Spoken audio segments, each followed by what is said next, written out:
And then, Whoa. Hello. Good morning, Giants. Welcome to Wake Up with Giants TV. Have you ever wondered how to nurture your creation and abundance? Well, stick around and find out.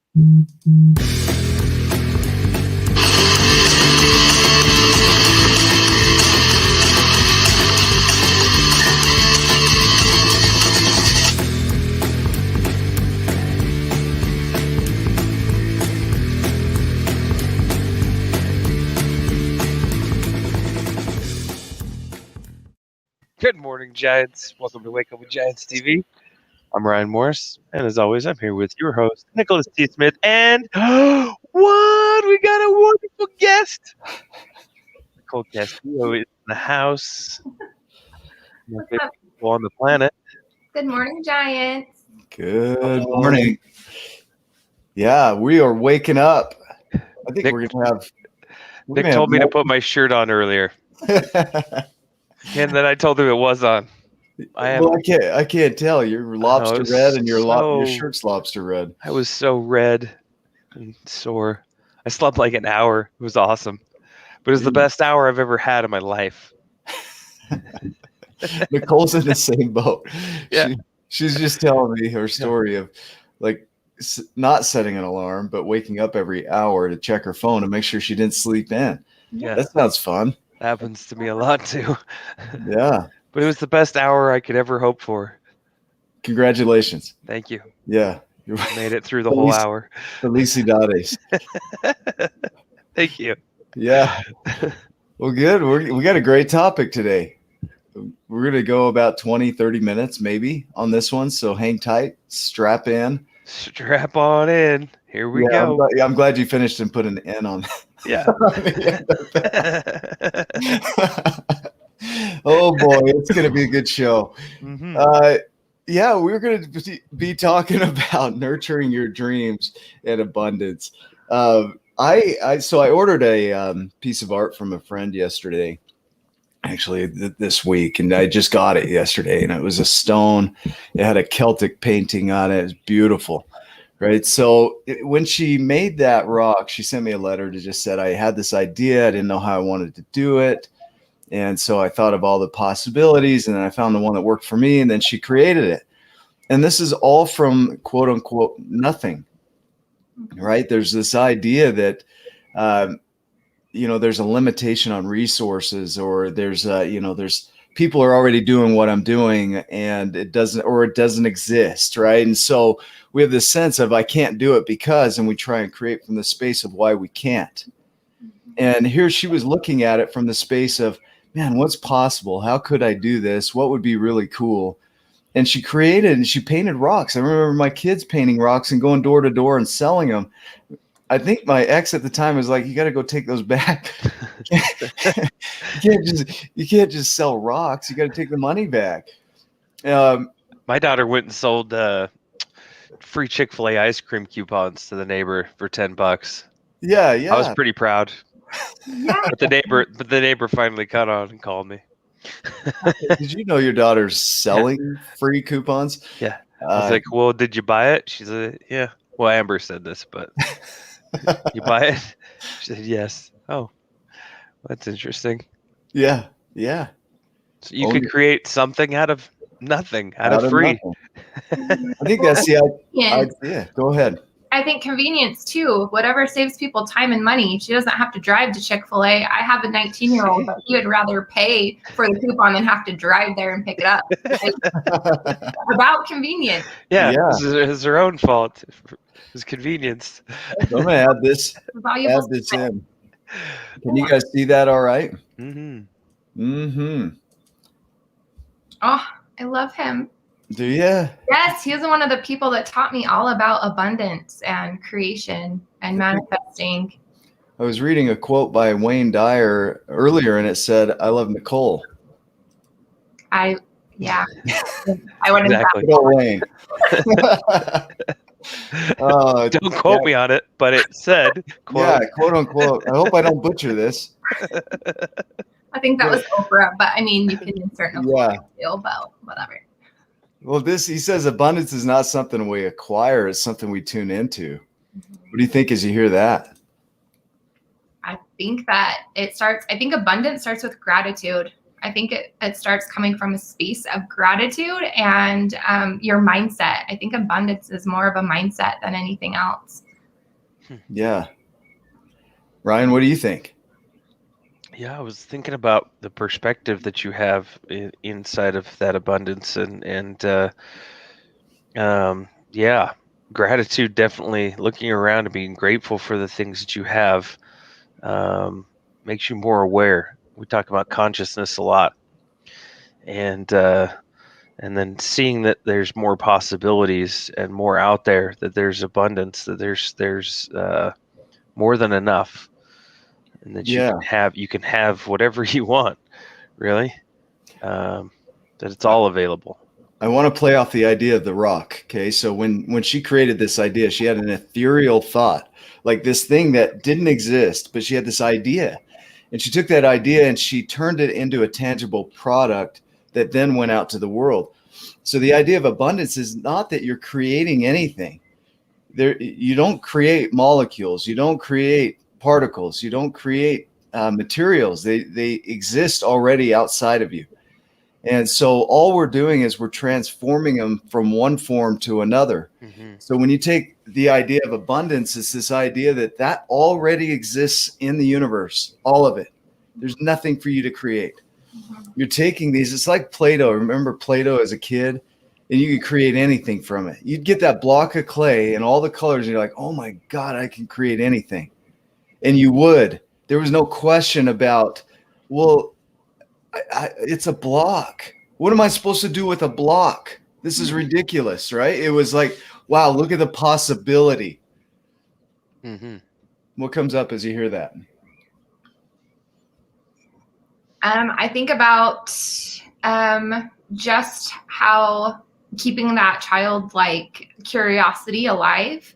My daughter right now is trying to create having braces, and it's interesting all of the different possibilities that I was throwing out to her, but it's like she got stuck. She saw a block instead of like what she could create, because it wasn't a tangible, it wasn't something tangible that she could touch. If I gave her a canvas or if I gave her a piece of clay, I know that her creative energy would take off, but there's some spaces where she gets blocked off. And I think that happens a lot when you're creating something that maybe isn't a product. That you can come up against blocks. Yeah, I mean, I look at this like writing a book, right? As an example, I don't know if you'll be able to see it there, but that didn't exist. That didn't exist. I was out packaging these journals and these leather-bound books and all this stuff, these bracelets. It's like none of this existed. None of it. You look at the Tribe of Giants. There's 3,600 members right now, and it's continuing to grow every day. A year ago, it wasn't even an idea. It wasn't even an idea. And so it's like you come up with these thoughts and you get curious about the universe and what's possible. And it's from that curiosity that it expands out. And research shows that when you get curious, your mind opens up. But when you look at what's wrong and why you can't, then you do box yourself in. And so, like you said, in certain spaces, you might get into that space of closing down and only seeing what's within the box. So the way out is to get curious. Like, what's possible? So I love that you did that for her, because that really opens up the idea of, man, looking at all of the possibilities around your creation. Yeah, well, and coming from a space of like your mindset, feeling peaceful, feeling calm around this, like having her visualize, like seeing this is already created. You have already created you having your braces. And then just allowing the possibilities to come in instead of being stuck on one outcome or two outcomes, right? This didn't work out, so guess I'm not getting braces. Possibility that we can call in, right? Wow. Yeah, think of the limitation in that. I had a customer one time and they were like, well, we got one way to get this done, this loan. I had 80 banks that I had access to, but they said, we got this one bank lined up. They're going to give us a loan. It's going to go great. And I said, perfect. Go ahead and do that.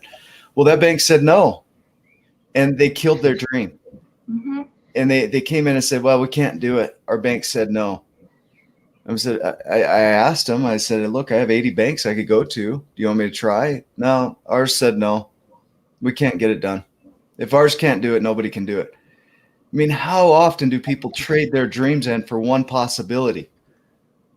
Yep, a lot. Yeah, or something happens to them, that takes them off like the path that they had in their mind that they had created, and the way that they thought that it should happen. The Yeah. universe is a funny thing because there's the infinite possibilities, and so you might think that it has to happen this one way, or that something comes out of left field and it derails you, quote unquote, right? Yeah. You're like, oh, well, shoot.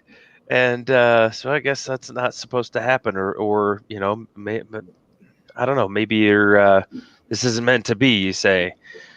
Well, maybe just as a possibility that the universe knows a little bit better than you do and has a broader picture and can take and transform any situation into the best possible outcome for you. Yeah. That it's all for your experience. That it's a fully abundant universe. That there's I just thought of Space Mountain. If you had a long time ago, Space Mountain, if you had no context for Space Mountain and it leaps off the track, you'd be like, this is broken, I'm going to die.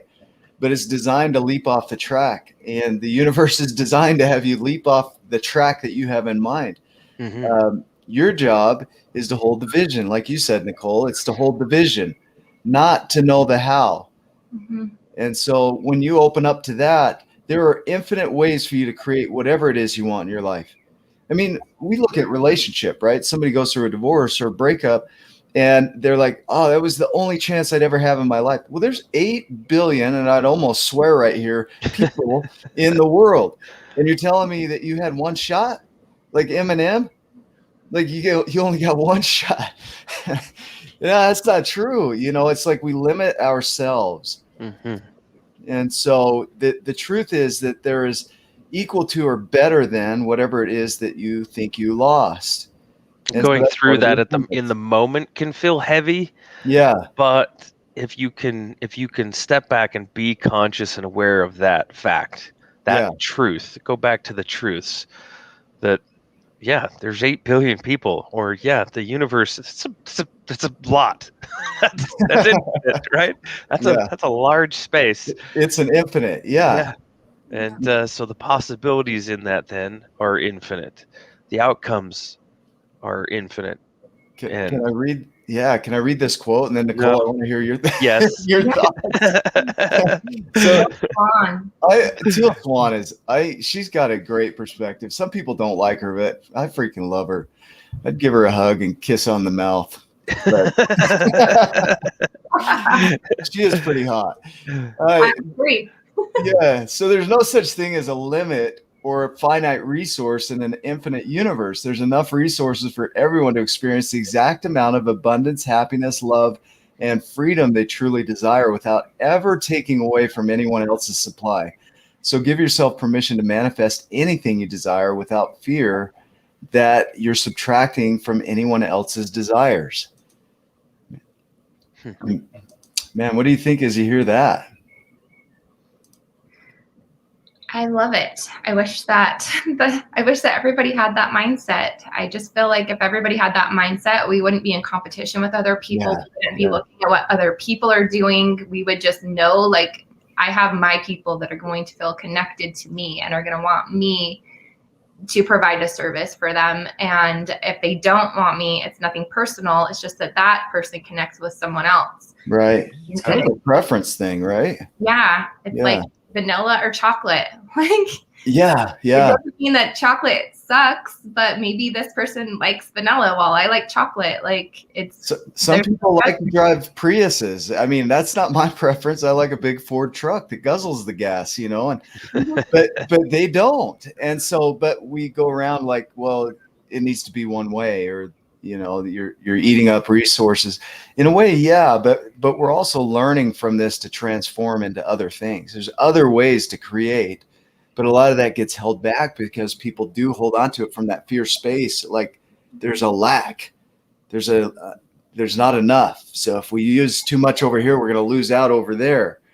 And then we start hoarding things. I mean, there's no reason that we should have hunger in this world. None. Mhm.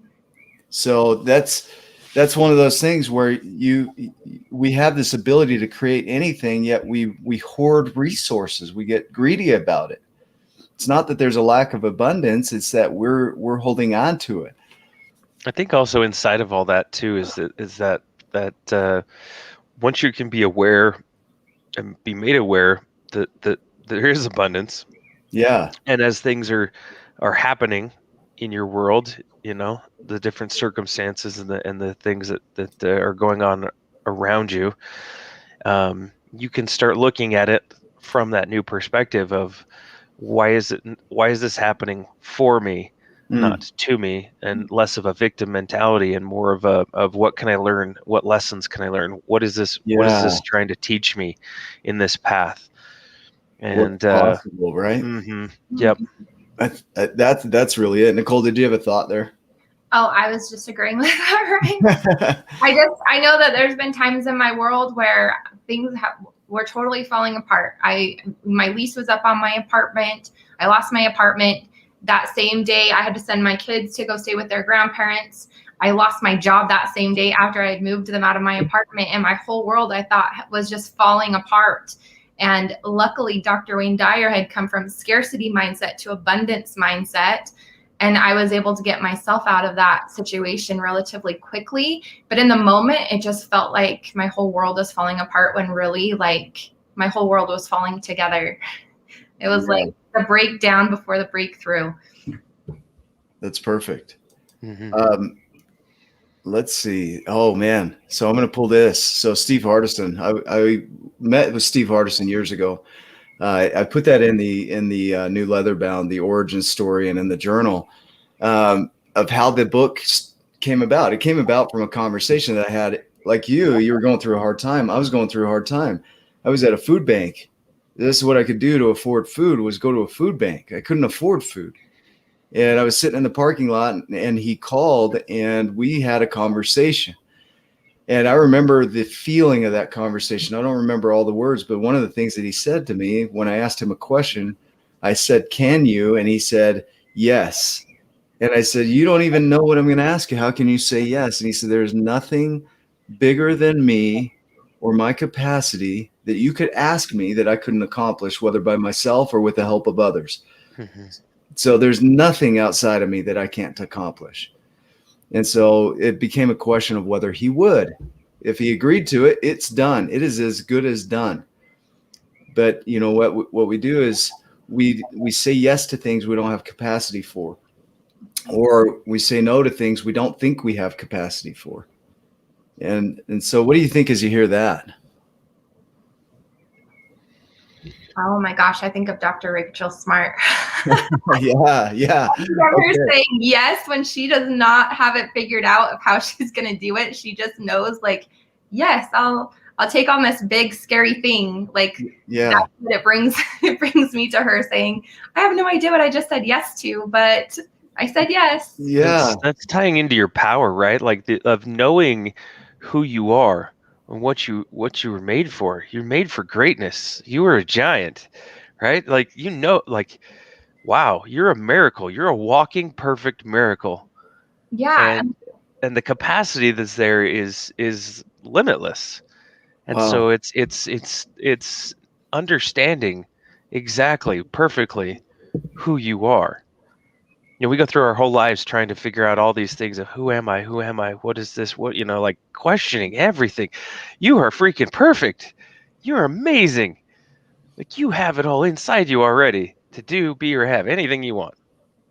And it's just having a complete, not knowing perfectly how it's all going to fit together, but just understanding that one simple truth that's so complex inside of itself, but it's one simple truth that you're a giant.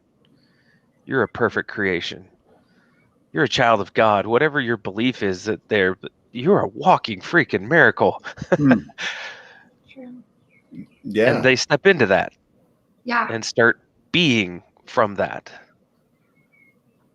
I think that people start showing up too. So you might say yes to something, and then all of a sudden somebody shows up that is either a mentor to you or is able to, you said yes to this. I know how to do this. Like, let me support you. So not only do the resources show up, but the people show up. I love that Steve Hardison said, there's nothing that I can't or the group around me can't do. So for him being that massive giant and me having the difficult time of asking someone for support, and for him to be like, I have a whole army of people that I can go to that have my back, that can support me with my creation. I can do anything.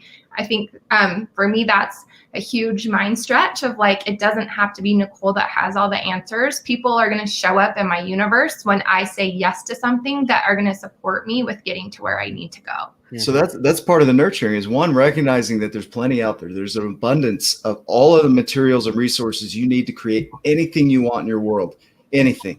And it's up to you to transform it from the current state that it's in into something different.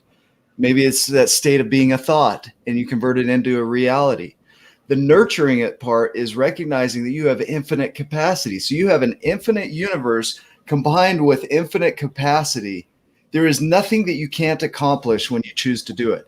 And so making that declaration, like you said, when you make that declaration, you say, I am doing this thing. Like, I made a declaration, and this was scary for me. I took over an hour to just send the text after I had written it to declare that I was going to leave my job on September 1st of this year. I just got this job. What in the hell am I doing leaving a job? Well, some ideas came up from that. I made that declaration to people that you don't make declarations to lightly. Mm-hmm. I made commitments to people that scare the crap out of me. And it took me an hour to just hit send. Like Jody Vere's book, just hit send. Mm-hmm. Nicole, or just thinking about what happened when all those things happened, were happened to you or happened for you in your world. Your world was crumbling. Mm-hmm. But what did you do? You stepped forward. Nike has it figured out. Steve Chandler has it figured out. Steve Chandler says, do it boldly, do it slowly, do it fearfully, do it any way you have to, but do it. Nike says, just do it. They're not wrong. Mm-hmm. What happens when you step into into it? Yeah. You don't know. We don't know the how to. That's part of the nurturing. Is let's say you go plant your garden. You know what's going to grow. You have the vision for what's going to grow, what you planted. What you don't know is what's going to happen in between. You could run out of water. It could be cloudy days for 100 days straight. You don't know. But you adapt. Like Rachel Smart, they come to her and she gets chosen over Rachel Hollis, who is crazy famous, right?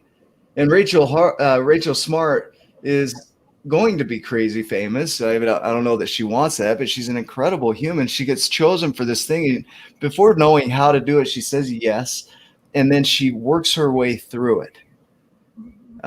There's a song that I sent to Ryan. It's kind of funny and weird. And it's called, I don't know. He just says, there ain't nothing to it, but to do it. I get that in my head all the time now. Thanks, Nick. Yeah, it's stuck in my head. And I see the guy clapping and dancing, right? It ain't nothing to it, but to do it. That's kind of it. Nurturing is just doing it. So the energy that you put into it, it's like the sun. The sun doesn't get to choose which part of it creates a difference in the universe. Only 1/1000th of the sun's energy hits the earth. And can anybody on the show tell me that 1/1000th of energy doesn't matter? Oh, it matters. I felt all 1/100000th of it. Right, got the focus of it, right? Yeah. 1/100000th is pretty strong. Our job is to go out there and put energy into our creation. And we don't know which 1/1000th of our energy is going to pay off. It's not our job to know. Our job is to put energy into the world and to create and go put it out there and follow our vision, whatever that looks like. I mean, there are so many ways to create. I look at my brother and my nephew created this thing called the Testacuzzi, which is a jacuzzi for men's parts. It's like, and it took off and went viral. I'm like, that is a possibility? Like, that took off? I mean, things you can take And it's awesome. I'm proud of both of them, but I just think, man, you could create anything. It doesn't have to look a certain way. They created that out of nothing, and now they got this huge following. Yeah, more of as a gag or a joke kind of, Yeah. and then it took off like Mark crazy. Cuban did a video on their product, laughing his ass off because it's so he's like, this is so It was on the ridiculous. doctors too. It was They on the were trying to doctor. figure out like, does this really have scientific, benefits and all this Yeah. stuff? And that was the farthest thing from their mind when they They were created creating it. a gag gift. Yeah. Yeah. So don't limit yourself based on what you know, because what you need to know is in your future capacity. So your current capacity may not be equipped to handle what you've got to step into. And so you've got to grow into. It's like a snake shedding its skin, or a cicada molting, or it's all Ryan will be doing very soon. Ryan will be molting. What other thoughts do you guys have around that? My thought would be that you matter. Your billionth matters. I think remembering that that little bit of energy that you're expending every day, it does matter. Yeah, you might feel small, but the power that's in you is gigantic. Yeah. And there's this amazing quote by this guy. I don't know if you've seen this guy. Yeah. That sounds so arrogant. Like, anyway, I say Never heard of her. Yeah, I haven't heard of her. She is one hairy woman. Just kidding. Your job isn't to know the how to when you begin, but to follow the intuitions as they come. Give your creation what it needs. It will tell you what it needs as you listen. I want you to think about this as a creation. Our book took a life of its own, and it started to develop this energy around it, the tribe too, where it had its own pulse, and that pulse could be seen in the engagement. And so as we would do things, you would notice a flat line. You're like, oh, you just killed the creation. And all it took was some shocking and some adjusting, and it would tell us what it needed. And it's not like it physically talked to us, but as we were watching this creation and watching the flow of energy, it would tell us, I need more energy over here. I need more energy over there. It's like raising a kid. There's a point where, you help bring that baby into the world, but that person has their own path. And there's a point where you've got to step back and kind of support them from the sideline, guide them. But really at a point, they're going to tell you what they need. Mm-hmm. That's what happens with your creations. Your job isn't to know the how to, your job is to monitor and support your creation. It'll guide you. Does that make sense? Mm-hmm. What do you think of as you hear that? I'm going to try and draw that out of you. Nicole? I think of, what do I think of when I think of that? I think about salmon. Okay. Yeah, tell me about it. With Salmonic Action, this really great author thought this up about salmon, and that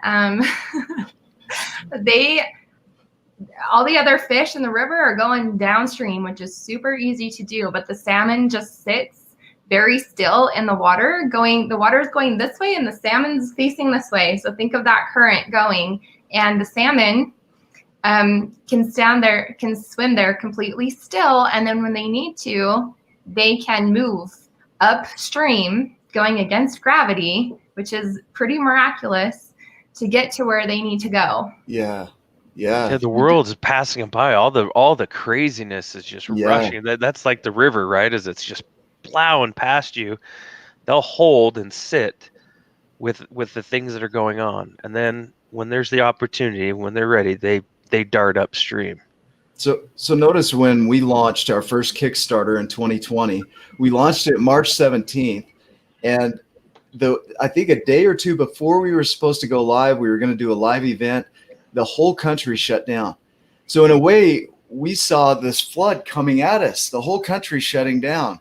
A lot of people dropped their projects. We had a bunch of authors that just shut down all of their efforts at that point. They floated downstream. And so Ryan and I decided we're going to hold firm. We're going to move forward. We're going to move forward in the chaos. And so we shot forward in the Kickstarter, and we successfully funded it. And in a time when everything was chaos and people were shutting down. That's Salmonic action, is holding still in the chaos and looking for opportunities and moving forward even when it seems like the world is falling apart.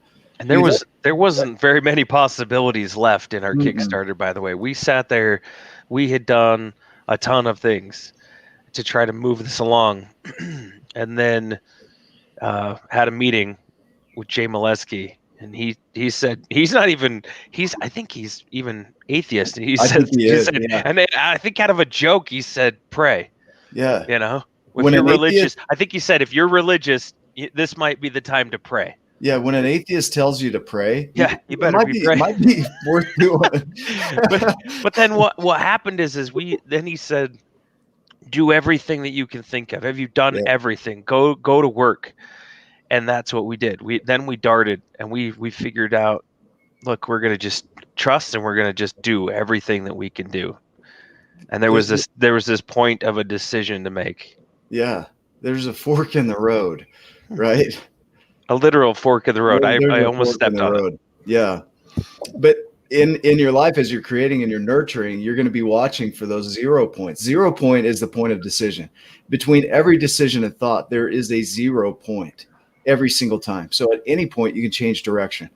And so Salmonic action allows you to stay firm so that you can see those 0 points and make a new decision. If you're used to doing life a certain way, there is a 0 point that you can pause at and move in a different direction. It's not that you're stopping something, you're just transforming it or moving it in another direction.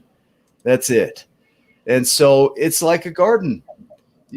Your creation is your garden. And so you already have the abundance to grow from. The nurturing is the part of letting it grow the way it needs to, holding firm, trusting that it will grow, giving it the energy and effort that it needs, like the sun, making little decisions, weeding the garden. One thing I'm doing right now is paying attention to all of the unpowerful, unuseful thoughts that I have. Holy crap, do I have a lot.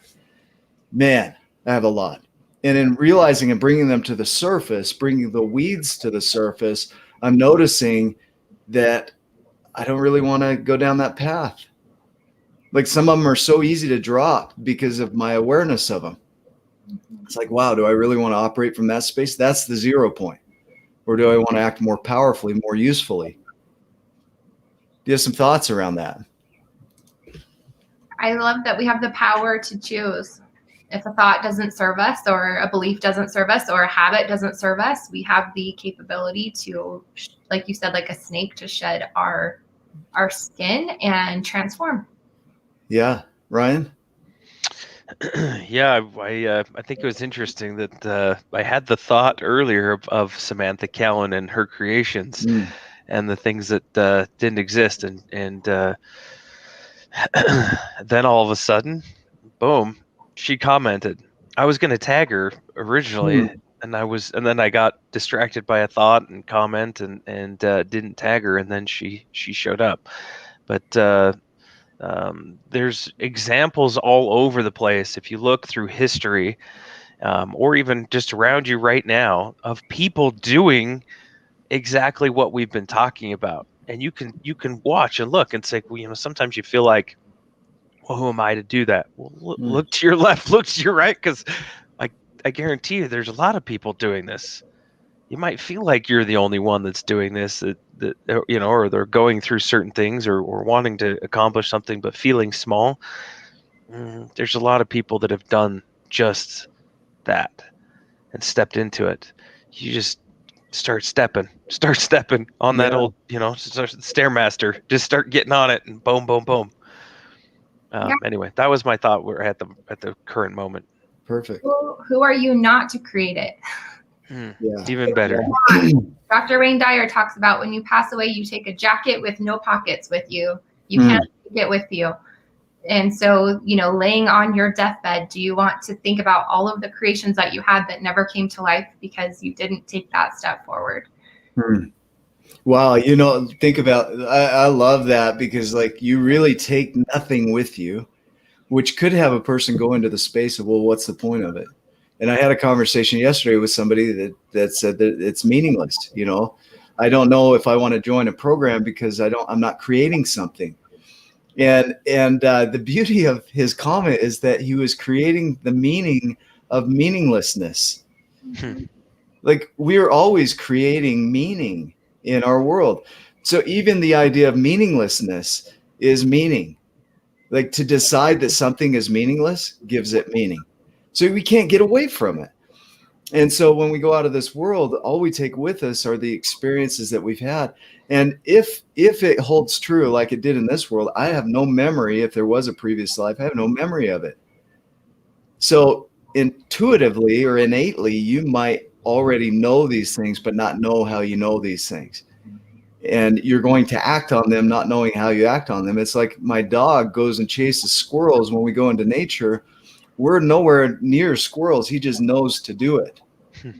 And if he catches one, he's going to eat that squirrel. In fact, I've seen him. He got to one of our neighbor's chickens at one time because he's a dog. That's what dogs do. Humans have this innate ability to create. And unconsciously, we drive toward it. Even when we say there is meaninglessness or there's no purpose, that is us assigning the meaning of no purpose or meaninglessness. So it's still creation of meaning. So, yeah. I think that also that's awesome if it's meaningless, because we get to create our own meaning, our own meaning out of it. But also, it's not about what you take with you. It's about what you leave behind, the legacy that you leave behind, and coming from a space of what legacy am I leaving instead of what am I taking? Beautiful. Holy cow. Yeah. What gift do I want to give to the world? Even in, here's what we say, small degrees. It's fractaled, because a snail is a giant to an ant. Somebody said that. A snail is a giant to an ant, and a dog is a giant to a snail, and so on and so forth. It's all in scale. It's all fractaled out. To say that your creation is small isn't accurate, because it's giant in its own space. And so don't discount your creations or yourself. We all have different capacities. We all have different creations. So don't discount this, yours compared to somebody else's. Mm-hmm. I'm not at the level of Tony Robbins. So does that make me worthless? Not a chance. Yeah. No, I think of Stefan Larry, and what changed his world was someone saying, "I love you." Such powerful words. 3 little words transformed his whole life. And what if someone thought it's meaningless? Yeah. To tell this person that I love him, and that coming from a space of leaving behind. Wow. Legacy of love. 3 words transformed someone's whole entire life. And look at that man stepping into his greatness and his power. The legacy that he's building and leaving is phenomenal. And I see his posts on Facebook, and the lives of the kids that he's affecting is and that they'll grow into and help. It's this never-ending chain now that he's created because of stepping into his greatness. Yeah. And there's people that put on big, huge camps that took a lot of money, and that was not what transformed him. It wasn't the people with the money and that created the big event. It was a mother's love. Huh. Right? Yeah, he had Pistol Pete Maravich, of all people, one of the greatest basketball players of all time. Kind of give him a slap in the face. And that didn't even fully do it. It was, mother's love. Discounting something like a mother's love, which moms tend to do a lot of, right? Never feeling like they're good enough, or never feeling like they do enough.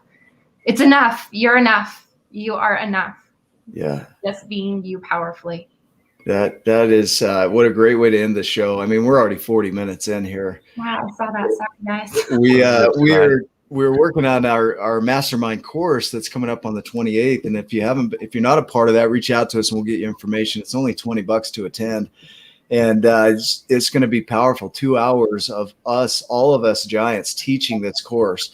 And it will change your world. If you know teachers or principals or educators, or you as a parent want to be able to teach your kids more powerfully or yourself more powerfully, this is the course for you.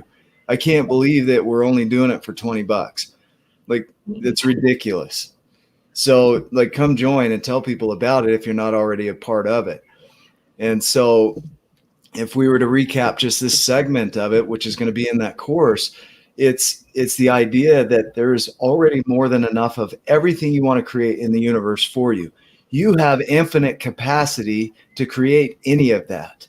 And your job isn't to know how you'll do it, but to follow the energy and put the energy into it, even if only a billionth of your energy pays off. And if we were to recap it as that and nothing more, and you were able to take that into your world and make a difference with it, that would be impactful. And so, any other final thoughts from the two of you? No, that summed it up perfectly. Yeah. I love it. I was just going to say, it's enough and you're enough. One last thing. Love you too. Love you guys.